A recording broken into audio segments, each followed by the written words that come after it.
இதனால் யாருக்கு லாபம் அப்படின்னு யோசிச்சு பார்த்தா பிஜேபின்னு ஒரு கட்சிக்கு லாபம் இருக்குது. இந்த இன்சிடென்ட் நடந்தது என்ன இப்படி ஆகிடுச்சுன்னு எல்லாரும் வருத்தத்தில் இருக்கும்போது அதை அப்படியே விஜய் சார் மேலே அப்போஸ் பண்ணுற மாதிரி ஒரு நிகழ்வு நடந்தது. அதிகப்பட்டவங்க ஆட்கள் மேலே நீங்கள் பழைய போகிறதுக்கு ஒரு வேலையை பார்க்குறீங்களே அப்படின்றது வெளியே வந்த அப்புறம் தான் எல்லாருமே நீங்கள் தான் பாதுகாப்பு கொடுத்துருக்கணும். அந்த இடத்துக்கு மக்கள் வந்தது காரணம் அவங்க தான். அவங்க எல்லாரையும் பாதுகாக்க வேண்டிய பொறுப்பும் கடமையும் ஆளும் அரசுக்கு தான் இருக்குது. இது தப்பு சார், இதை பண்ணக்கூடாது சார் அப்படின்னு உங்களுக்கு எடுத்து சொன்னால் என்னை நீங்கள் முட்டாளாவோ தற்கொலையாவோ சித்தரிக்கிறீங்க. அவங்கக்கிட்ட பவர் இருக்குது, அதை வச்சு மீடியாவை ஆக்குபை பண்ண முடியும்.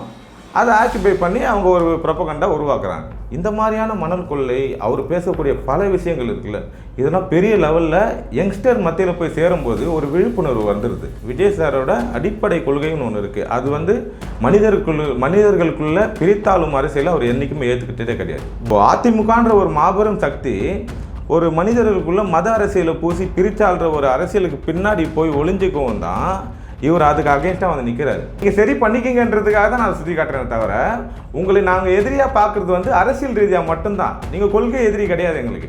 ஆனால் நீங்கள் சமூக நீதியை கரெக்டாக பண்ணீங்களா அப்படின்ற கேள்விக்கு தான் நம்ம வரோம். அவன் ஜாதி தெரியுமா, மதம் தெரியுமா, அவனுக்கு தளபதி ரசிகன்ற ஒரே ஒரு அடையாளம் மட்டும்தான் அவனுக்கு இருக்கும். இப்போ அந்த மாற்றம் நீங்கள் பண்ணலை, நான் பண்ணுறேன் அப்படின்ற நிலைப்பாடு தான் இவரோட அரசியல். அதுவும் மென்ஷன் பண்ணுறாரு. மேம்போக்காக பேசிட்டு போக மாட்டேன், ஆதாரத்தோடு பேசுகிறேன், இப்போ நீ சொல்லு. அவங்களால மறுத்து பேச முடியாத அளவுக்கு கிளாரிட்டி கொடுக்குறாரு. அப்போவும் அவங்க பேசுவாங்க.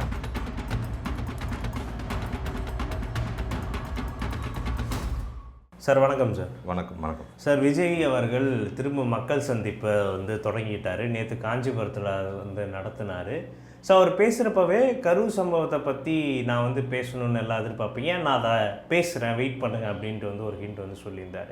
இப்போ நம்ம அந்த ஸ்பீச்சை விஜய் பேசுனதை டீகோட் பண்ணி பேசுகிறதுக்கு முன்னாடி பார்த்தா கரூர் சம்பவம் குறித்து ஒரு சில பேருக்கு ஒரு சில கேள்விகள் இருக்கிறது சகஜமான ஒரு இதான். இப்போ கோர்ட்லேயுமே அது கேஸாக போயிடுச்சு, கமிட்டியில் போட்டாச்சு. பட் ஒரு சில உண்மை ஆதாரங்கள் இவங்க ப்ரொபகேண்டா பண்ண விஷயங்கள்னு நீங்கள் ஒரு சில விஷயங்களை எடுத்துரைக்கிறீங்க. அதெல்லாம் என்னவா சார் இருக்குது? இது விஜய் சார் நேற்று பேசுனதில் கரூர் பற்றி நான் பேசுகிறேன், அப்புறமா பேசுகிறேன்னு ஒரு வார்த்தை சொன்னார் பார்த்தீங்களா, அதையே இங்கே பல பேர் சரியாக புரிஞ்சிக்கல. அந்த ஸ்பீச்லேயே அவர் அப்புறமா கொஞ்சம் டைம் எடுத்து பேசுவாருன்னு நினச்சிட்டாங்க. அவர் அதுக்குன்னு ஒரு டைம், அதுக்குன்னு ஒரு மேடை, அதில் பேசுகிறேன்னு தான் அவர் பதிவு பண்ணார். இன்னொன்று விசாரணை வேற போயிட்டுருக்கு. இப்போ பேச முடியாது. ஏன்னா நீங்கள் அந்த பேச்சு முடிவில் பார்த்தீங்கன்னா பர்மிஷன் கிடைக்கட்டும், நான் வெளியே பேசுகிறேன், அது வரைக்கும் தான், அதனால தான் இந்த செட்டப்பு அப்படின்னு ஒரு வார்த்தை சொல்கிறாரு. அது வெறும் பேச்சு மட்டும் இல்லை, அவரை ஃபாலோ பண்ணுற தொண்டர்கள், ரசிகர்கள் எல்லாமே யங்ஸ்டர்ஸு. இவங்களுக்கெல்லாம் ஒரு பாடம். அது எந்த மாதிரியான பாடம்? சட்டத்தை மதியுங்க, ஃபாலோ பண்ணுங்க அப்படின்னு அவங்களுக்கு சொல்கிற ஒரு பாடம். தலைவன் எவ்வழியோ தொண்டர்களும் ரசிகர்களும் அவ்வழின்ற ஒரு விஷயம்தான். நம்ம கரூர் பிரச்சனைக்கு வந்துட்டோம்னா ஆல்ரெடி அதை பற்றி நிறைய பேசிட்டோம்.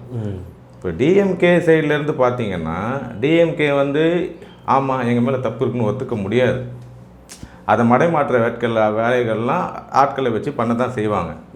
இதில் எனக்கு இன்னொரு பார்வையும் இருக்குது. இப்போ டிஎம்கேன்னு நம்ம இவங்க தான் தப்பு பண்ணாங்கன்னு ஒரு பேச்சுவார்த்தை இருக்குது இல்லையா? ஆனால் இதனால் யாருக்கு லாபம்னு ஒரு விஷயத்தை நம்ம யோசிக்கவே இல்லை யாருமே. தமிழ்நாட்டில் யாருமே அதை பற்றி யோசிக்கலை. இப்படி ஒரு சம்பவம் நடந்து இவ்வளோ உயிர் போகுதுன்னா சட்ட ரீதியாக இல்லை சட்ட பாதுகாப்பு இதெல்லாம் டிஎம்கேக்கு தான் பேர் கெடுன்றது அவங்களுக்கு தெரியாதா அப்படின்னு ஒரு கேள்வி இருக்குது. தன்னோட பார்க்க வந்த ஆட்களை, மக்களை இந்தமாரி பாதிக்கப்படணும் அப்படின்ற எண்ணமும் தளபதிக்கு இருக்காது, சரிங்களா? விஜய் அவர்கள் இருக்காது. இதனால் யாருக்கு லாபம் அப்படின்னு யோசிச்சு பார்த்தா பிஜேபின்னு ஒரு கட்சிக்கு லாபம் இருக்குது. அவங்க இதுக்குள்ளே ஒரு அரசியல் பண்ணுறதுக்கான வாய்ப்புகள் நிறைய இருக்குது. ஏன்னா அவங்க இங்கே இப்போ தொடங்கியிருக்காங்க. நம்ம முதலமைச்சர் சிஎம் ஜெயலலிதா அவர்கள் உயிரோடு இருந்த காலத்திலே அவங்க அரசியல் இங்கே ஒவ்வொரு வகையாக இப்போ முன்னெடுத்துட்டு தான் இருக்காங்க. அதில் ஒரு வகையாக இது இருக்கலாமோன்ற கண்ணோட்டம் இங்கே யாருக்குமே இல்லை. அந்த பார்வையிலும் நம்ம பார்க்க வேண்டியிருக்கு. வெறுமனே டிஎம்கே மட்டுமே நம்ம குறை சொல்லியோ இல்லை டிஎம்கே சார்ந்து டிவிகேவை பற்றியோ குறை சொல்கிறத தாண்டி இதில் யார் லாபம் அடைய பார்க்குறாங்கன்றதை நம்ம மிஸ் பண்ணிட்டோன்றது எனக்கு ஒரு பார்வை இருக்குது. அதை தாண்டி ரொம்ப கிளியராக நம்ம தாவேகா சைட்லேருந்து விஜய் சார் சைட்லேருந்து பொதுமக்களாக நம்ம கேட்குறது என்னென்னா, உங்களுக்கு ஓட்டு போட்டவங்க மட்டும் இல்லை, இன்னொருத்தர் ரசிகராக கூட இருக்கலாம், இல்லை அந்த கூட்டத்துக்கு வந்த ஜனமாக கூட இருக்கலாம். அவங்க எல்லாரையும் பாதுகாக்க வேண்டிய பொறுப்பும் கடமையும் ஆளும் அரசுக்கு தான் இருக்குது. ஏன்னா உங்களுக்கு தான் நாங்கள் டேக்ஸ் கட்டுறோம், என்னை பாதுகாத்துக்கிறதுக்கு தான் உங்களுக்கு நான் டேக்ஸ் கொடுக்குறேன். அதை நீங்கள் முறையாக பண்ணலை, அப்போ அந்த தப்பு உங்களுக்கு தான். இது நீங்கள் மடைமாற்றத்துக்கு என்ன வேணாலும் நீங்கள் முன்னெடுக்கலாம். அதுக்கு மக்கள் படித்தவங்க, அதுவும் எல்லோரும் படித்தவங்களா இப்போ வளர்கிற தமிழ்நாட்டில் நீங்களே சொன்னீங்க கல்வி திருவிழாலாம் பண்ணீங்க. இப்போ ஆல்மோஸ்ட் எல்லாம் படித்தவங்க நிறைய பேர் இருக்கும்போது இந்த மாதிரி ப்ரொபகண்டாலாம் இங்கே ஒர்க் அவுட் ஆகாது. அதோட வெளிப்பாடு தான் இன்றைக்கி அனுபவிக்கிறாங்க. இப்போ இந்த கரூர் விவகாரத்தில் இணையத்தில் நிறைய மடைமாற்ற வேலைகள் பண்ணியிருக்காங்க திமுக சார்பாக அப்படின்ற ஒரு குற்றச்சாட்டு வந்து பொதுவாக வந்து இருக்குது. இதை நீங்கள் எப்படி பார்க்குறீங்க? என்ன ஆதாரங்கள் இதுக்கு வந்து இருக்கிறதா? இல்லை, ஆக்சுவலி மக்களும் சரி தவிக சார்புலையும் யாருமே சரி முன்னாடி அந்த முதல் நாள் நைட்டு யாருமே வந்து எடுத்த உடனே வந்து டிஎம்கே வந்து குறை சொல்லியோ யாருமே எதுவுமே பண்ணலை. இந்த இன்சிடென்ட் நடந்தது என்ன இப்படி ஆயிடுச்சுன்னு எல்லாரும் வருத்தத்தில் இருக்கும்போது அதை அப்படியே விஜய் சார் மேலே அப்போஸ் பண்ணுற மாதிரி ஒரு நிகழ்வு நடந்தது. அன்பில் மகேஷ் சார் அங்கே போய் அழுததும் சரி, அவர் யூஸ் பண்ண வேர்ட்ஸும் சரி, இதெல்லாமே வந்து மக்களுக்கு என்னவோ காமிச்சிச்சுன்னா இன்னொருத்தர் பாவம் பாதிக்கப்பட்டவங்க ஆட்கள் மேலே நீங்கள் பழைய போகிறதுக்கு ஒரு வேலையை பார்க்குறீங்களே அப்படின்றது வெளியே வந்த அப்புறம் தான் எல்லாருமே வந்து நீங்கள் தான் பாதுகாப்பு கொடுத்துருக்கணும், பொதுமக்களே வந்து நீங்கள் தான் அதை வந்து பண்ணியிருக்கணும், நீங்கள் உங்ககிட்ட தான் பவர் இருக்குது, உங்ககிட்ட தான் போலீஸ் இருக்குது, நீங்கள் தான் பாதுகாத்துருக்கணுன்ற அந்த இடத்துக்கு மக்கள் வந்தது காரணம் வந்து அவங்க தான் அந்த ஒரு ஸ்டார்டிங் பாயிண்ட்டாகவே இருந்துட்டாங்க. அவங்க அதை பண்ணலை, இது வந்து ஓகே தவறு நடந்துச்சு, இதை சரியாக பண்ணியிருக்கணும்னு அவங்களும் பொறுப்பெடுத்து இதை செயல்பட்டிருந்தாங்கன்னா இது இவ்வளோ பெருசாக அவங்களுக்கு அகேன்ஸ்டாக போயிருக்காதுன்றது தான் என்னோட கருத்து. இன்றைக்கி அது ரொம்ப ஸ்ட்ராங்காக அவங்க பக்கம் போனதுனால ஒரு ஆளும் அரசு அதை ஒத்துக்க முடியாதுல்ல. அப்போ அவங்க ஏதாவது ஒன்று பண்ணி தான் ஆகணும். அவங்கக்கிட்ட பவர் இருக்குது, அதை வச்சு மீடியாவை ஆக்குபை பண்ண முடியும். அதை ஆக்குபை பண்ணி அவங்க ஒரு ப்ரொபகண்டா உருவாக்குறாங்க. மக்கள் ரொம்ப கிளியராக இருக்காங்கன்றது அவங்களுக்கு தெரியுது. அதனால் அவங்க மீடியாவாவது வச்சு முடிஞ்ச அளவுக்கு ஒன்று பண்ணுவோம் அப்படின்ற ஒரு முயற்சி தானே தவிர அது ஒர்க் அவுட் ஆகலன்றது இவ்வளோ நாள் அவங்களுக்கே தெரிஞ்சிருக்கும். அதனால தான் அவங்க அடுத்தடுத்த நிகழ்வு கலந்துட்டாங்க. விஜய் சார் தான் கொஞ்சம் லேட் ஆகிடுச்சு அதுலேருந்து, ஏன்னா பாதிப்பு அவருக்கு இல்லையா, அதனால் அவர் வர்றதுக்கு கொஞ்சம் லேட் ஆகிடுச்சு. ஆனால் ரொம்ப ஸ்ட்ராங்காக வந்திருக்காரு. இப்போ இந்த பிரச்சனையெல்லாம் வந்து முடிஞ்சு காஞ்சிபுரத்தில் மறுபடியும் இந்த தடவை வந்து இன்பில் ஸ்பேஸில் ஒரு பில்டிங்குள்ளே வந்து எல்லாம் ஏற்பாடு பண்ணி, பட் என்ன அந்த மாவட்டத்தை குறித்து விஜய் வந்து பேசணும். இப்போ நம்ம முன்னாடியே பார்த்துருப்போம் சுற்றுப்பயணத்தில் ஒரு மாவட்டத்தில் எதென்ன பேசினாரோ அதே மாதிரி காஞ்சிபுரம் குறித்து வந்து இருக்கக்கூடிய பிரச்சனைகள்லாம் அட்ரஸ் பண்ணிட்டாரு. அது எல்லாருக்கும் போய் சேர்ந்துருக்கு. குறிப்பாக நேற்று அவரை வந்து அட்ரஸ் பண்ணி வந்து சொன்னது இந்த மணல் கொள்ளையில் அந்த டேட்டாஸோட இந்த 4,00,000 லட்சம் கோடி வந்து மொத்தமாக நீங்கள் வந்து எடுத்திருக்காங்க அப்படின்ற. எனக்கு தெரிஞ்சு எந்த அப்போனண்ட் பார்ட்டிஸும் இந்த மாதிரி டேட்டாஸோட ஒரு கிரிட்டிசம் வைக்க மாட்டாங்கன்னு நான் வந்து நினைக்கிறேன். இதோட ஒரு பாதிப்பு எப்படி இருக்குன்னு நீங்கள் நினைக்கிறீங்க? இல்லை, இதோட பாதிப்பு பெருசாக இருக்கிறதுனால தான் விஜய் அவர்களை வந்து தடுக்கிறதுக்கான எல்லா வேலையும் பார்க்குறாங்க ஆளும் அரசு. ஏன் அப்படின்னா நம்ம இவ்வளோ கால அரசியலில் பார்த்துருக்கோம், பல தலைவர்கள் பல அரசியல் கட்சி தலைவர்கள் பேசுவாங்க, ஒரு இடத்துல கூட்டம் போடுவாங்க, அது அந்த 4 செவத்துக்குள்ளே முடியும், இல்லை ஒரு சின்ன துண்டு செய்தே அப்படி போயிடும். இவ்வளோ தான் நம்ம பார்த்துருக்கோம். ஆனால் இவர் வந்து ஒரு சின்ன ஒரு வார்த்தை சொன்னாலுமே அது வைரல் ஆகுது. ஒரு லார்ஜ் க்ரௌடு கிட்ட, அதுவும் யங்ஸ்டர் க்ரௌடு கிட்ட, அவங்க தான் இன்றைக்கி வந்து சோசியல் மீடியாவும் எல்லாமே அவங்க தான் அப்படின்னும் போது இவர் போடுற ஒரு பதிவு வந்து பெரும்பான்மையான மக்கள்கிட்ட போய் சேருது. அதை வந்து இவங்க நோட்டீஸ் பண்ணுறாங்க, அஃபெக்ட் ஆகுறாங்க. இந்த மாதிரியான மணல் கொள்ளை அவர் பேசக்கூடிய பல விஷயங்கள் இருக்குல்ல, இதெல்லாம் பெரிய லெவலில் யங்ஸ்டர் மத்தியில் போய் சேரும்போது ஒரு விழிப்புணர்வு வந்துடுது. அதுக்காகவே அவர் தடுக்க பார்க்குறாங்க. ஆனால் அதை மீறி அவர் ரொம்ப சரியாக பசங்களுக்கு எப்படி சொன்னால் புரியும், எதோ சொன்னால் புரியும் அப்படின்றத புரிஞ்சு அவங்களுக்கு கன்வே பண்ணிகிட்ருக்காரு. அரசியலும் சரியாக பயணம் பண்ணிகிட்ருக்காரு. ஸோ இது எல்லாமே வந்து இப்போ மணல் கொள்ளையை மட்டும் அவர் பேசலை, காஞ்சிபுரத்தில் நெசவு தொழிலேருந்து எல்லாத்தையுமே மென்ஷன் பண்ணியிருக்காரு. மணல் கொள்ளை அப்படின்றது வந்து ரொம்ப சிம்பிள். அவர் அது அடிப்படையாக சொல்கிறது வந்து நீயும் நானும் வாழ்கிறதுக்கு இந்த நிலம் தான்டா முக்கியம், அதை தோண்டிடாதீங்க அப்படின்றத ரொம்ப ஒரு பெரிய விஷயத்த ஒரு புள்ளி விவரத்தோடு சொல்லியிருக்காரு. இந்த மாதிரி அவர் தொடர்ந்து சொல்லுவார். அதான் அவரே சொல்லிட்டார்ல, இது ஒரு தொடக்கம் தான், இதுக்கே கதறினீங்கன்னா இன்னும் நிறைய இருக்குல்ல, பார்ப்போம், பண்ணுவார் சிறப்பாக. அதே மாதிரி திமுகவோட அந்த எதிர்ப்பு விமர்சனமும் விஜய் பயங்கரமாக வந்து வச்சுருந்தார் வழக்கம் போல். கொள்ளை திமுக அப்படின்னு மென்ஷன் பண்ணியிருக்காரு. பவள விழா பாப்பா அப்படின்றத திரும்ப கோடிட்டு வந்து சொல்லியிருக்காரு. இந்த தற்குறி அப்படின்ற அந்த வார்த்தை வந்து திமுக சைட்லேருந்து என்ன சொல்கிறாங்கன்னா, அது விஜய் ரொம்ப பாதிச்சிருக்கு போல், அதனால தான் இப்படி விஜய் அதையே பிடிச்சி பேசிகிட்டு இருக்காரு அப்படின்ட்டு. பட் இந்த கிரிட்டிசம் நம்ம பொதுவாக பார்த்தது தான். அதுவும் கரூர் சம்பவம் நடந்த அந்த சமயத்தில் விஜய்க்கு யாராவது சப்போர்ட் பண்ணி பேசினாலே அதை பண்ணாங்க. கடைசியில் விஜய் அதை பற்றி பேசியிருக்காரு. இதை எப்படி வந்து எடுத்துக்க? இல்லை, நானுமே ஒரு தற்குறி தான் இப்போது.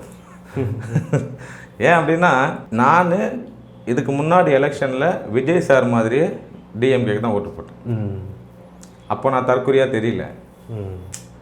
எனக்கு அன்றைக்கி அது சரின்னு பட்டுது, நான் அது சரின்னு செஞ்சேன், நான் தற்குறி இல்லை. இப்போ எனக்கு இது சரின்னு படுது, நான் இதை செய்கிறேன், இப்போ அவங்களுக்கு தற்குறியாக தெரியுது. உங்களுக்கு ஒருத்தங்க சப்போர்ட் பண்ணுறாங்கன்னா அவங்க வந்து நல்லவங்க, அறிவாளி, புத்திசாலி, எல்லாமே உங்களுக்கு அதுவே அகெயின்ஸ்டாக நீங்கள் பண்ணுறது இது சரியில்லை சார், இது தப்பு சார், இதை பண்ணக்கூடாது சார் அப்படின்னு உங்களுக்கு எடுத்து சொன்னால் என்னை வந்து நீங்கள் முட்டாளாவோ தற்குறியாவோ சித்தரிக்கிறீங்க. அவர் விஜய் சார் ரொம்ப கிளியராக சொன்னார், தமிழ்நாடு மக்கள்னால் உங்களுக்கு தற்குறியா? அப்புறம் என்னத்துக்கு சார் நீங்கள் அறிவு திருவிழா நடத்துறீங்க தமிழ்நாட்டுக்குள்ளே? அறிவு திருவிழான்னு ஒன்று பண்ணுறீங்க, யாரை வச்சு பண்ணுறீங்க? யாரை அறிவு திருவிழான்னு நீங்கள் அடையாளப்படுத்துறீங்க? சமூக நீதி அரசியல் மக்களை வந்து நாங்கள் அவ்வளோ அறிவாளியாக வச்சுருக்கோம், தமிழ்நாடு மக்களை எங்களை ரெப்ரசன்ட் பண்ணி தான் சார் அந்த நிகழ்ச்சியை நடத்துகிறீங்க. தமிழ்நாடு மக்களை வச்சு தானே அதை பண்ணுறீங்க, நாங்கள் அறிவாளிகள்னு.